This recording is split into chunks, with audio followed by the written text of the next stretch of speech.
Ever since the implementation of PPv2 in 2014, there has been a desire to push the record past its previous limits. And with this desire comes barriers. Barriers that can sometimes seem impossible to break. This is the story of how the most legendary barrier in OSU was completely demolished in a single day. It's nearing the end of 2018. The top play was Idke's 981 on Cry Thunder, and as the year progressed, it seemed more and more evident that a 1000 PP play was possible with Hard Rock, especially since Idke had already gotten so close to 1. There was only one problem. There weren't very many viable Hard Rock 1K maps besides Cry Thunder Hidden Hard Rock and Monstrada's Road of Resistance.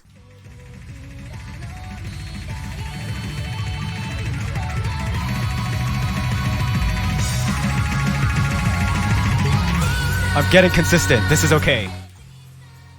Multiple times Idke had 1K chokes on Road of Resistance, and it seemed that all that needed to happen was for him to finally get the run he needed on the map. But it wasn't to be. In February of 2019, Hard Rock was nerfed. This was essentially an indirect nerf to Idke. Idke's previous 981 on Cry Thunder with Hard Rock was nerfed to be 937. And with there now being no doable 1K Hard Rock stream maps, the push for a Hard Rock 1K was over. Double Time wasn't nerfed anywhere near as much as Hard Rock, but it still wasn't really a contender for 1K, as the Double Time PP record was still only at around 850. This is where Double Time and Hard Rock become important. On February 17th, Fiery Rage set the PP record with a Double Time Hard Rock score on Guess Who's Back. The map, which he mapped himself, clocks in at a solid 58 seconds with DT, and is worth 1058 PP for an 100% with Double Time and Hard Rock.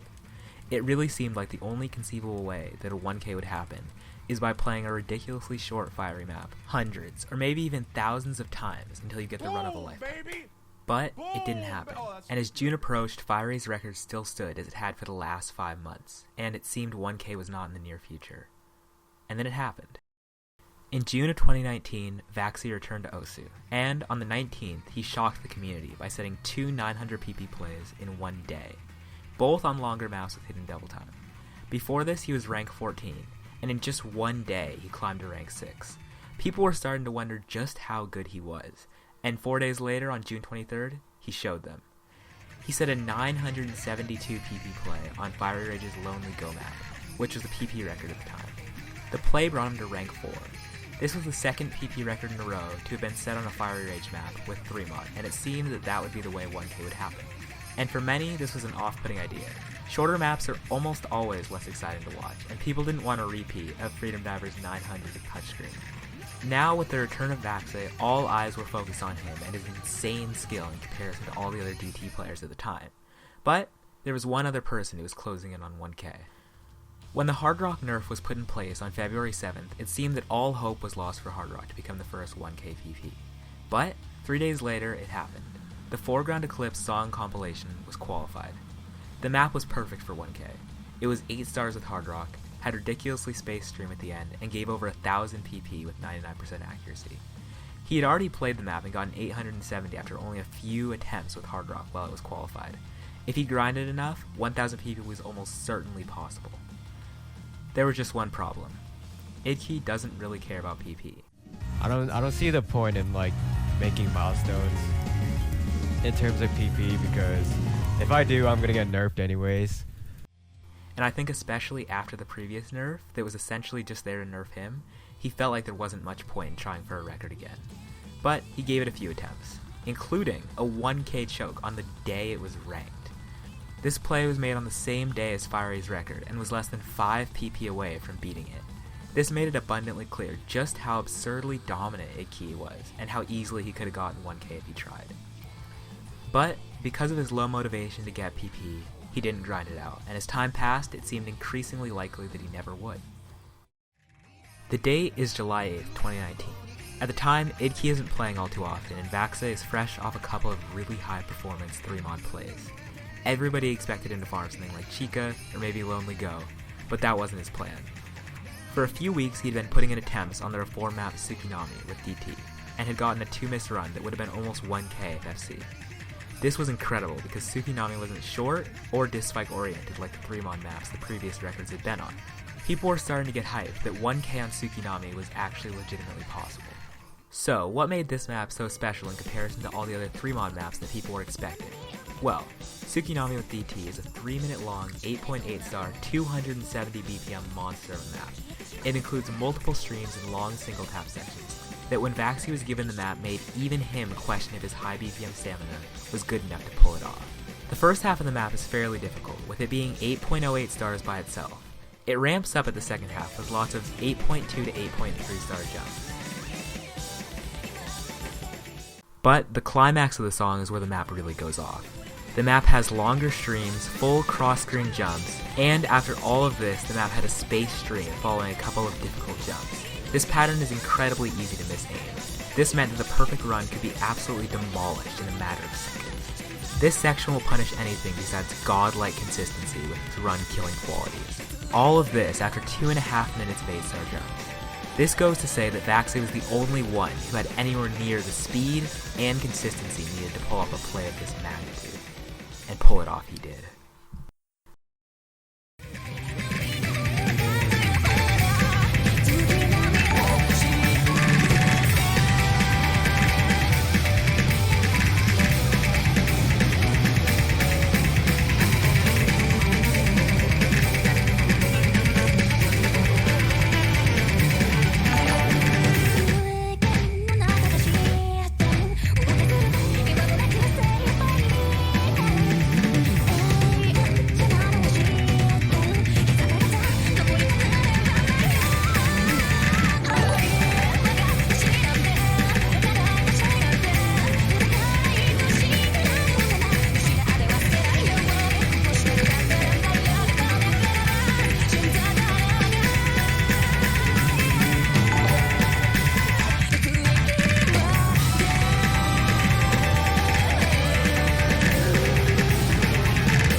Vaxei set out to do the impossible, to break the 1K barrier in OSU, a barrier that had stood for 5 years uncontested.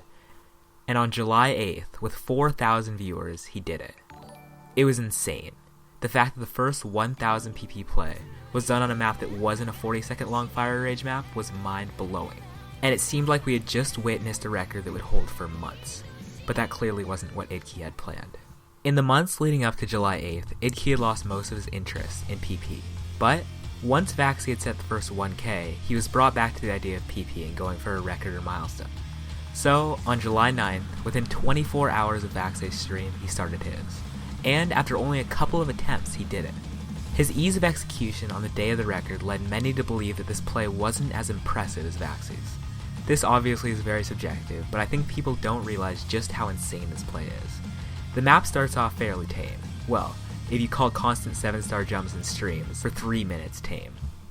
Around the halfway point, it begins ramping up in difficulty with some long streams and even some cross-map jumps around 450. But the real difficulty of this map comes not just from its big jumps and streams, but also from its impressive length and small circle size. The map is 6.5 minutes of drain time with CS 5.72. The consistency needed to even do a 7-star with those stats is insane, let alone an 8-star like this map. Along with all of this, the map has an end section that could crush anyone except for Idke's hopes of even touching it with Hard Rock. Long, fully spaced streams, cross-map jumps, and to top it all off, at the end there's a stream that's so incredibly spaced that it has follow points. Yeah, follow points. All of this combined makes for a map that is so ridiculously difficult that it is well worth the 1000 PP it can give. Vaxei and Idke will surely go down in history as two of the greatest players to ever grace the game. As a testament to just how impressive these plays are, Vaxei is still the only player with a hidden double time 1K, and Idke is still the only player who has one with Hard Rock.